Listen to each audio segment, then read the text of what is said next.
it is not a threat with the firearm until he's like intentionally using the firearm, right?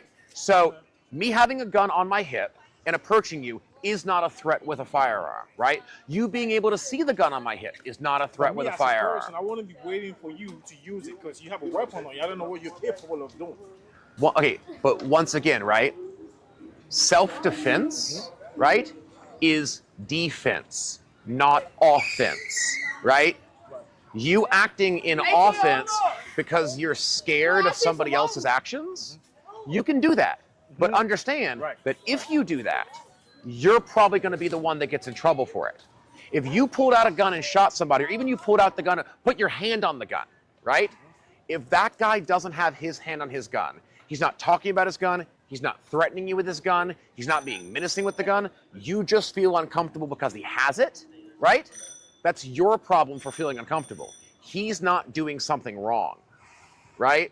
It's no different than like a cop coming up and be like, sir, move it along. He has a gun. It's only becomes a problem when they're like, dude, you gotta leave. I said, if you don't leave, they put their hand on their gun, they act like they're gonna do it. They're like, oh, you wanna go? Like, I'm strapped, I got a gun. That's a threat, right?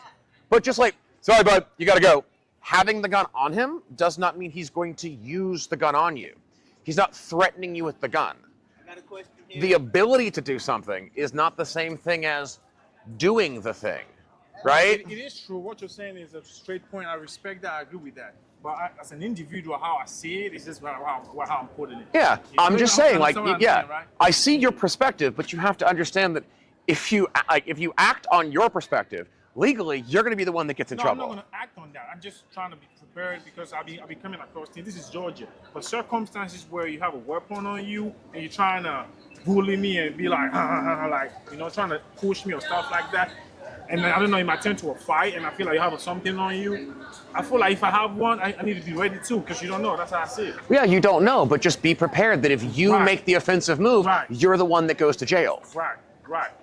Right? It's not self-defense at that point. At that point, you're the offender. No. You can't move too fast. You need to slow down and observe. Which is back to the original premise, like no firing warning shots.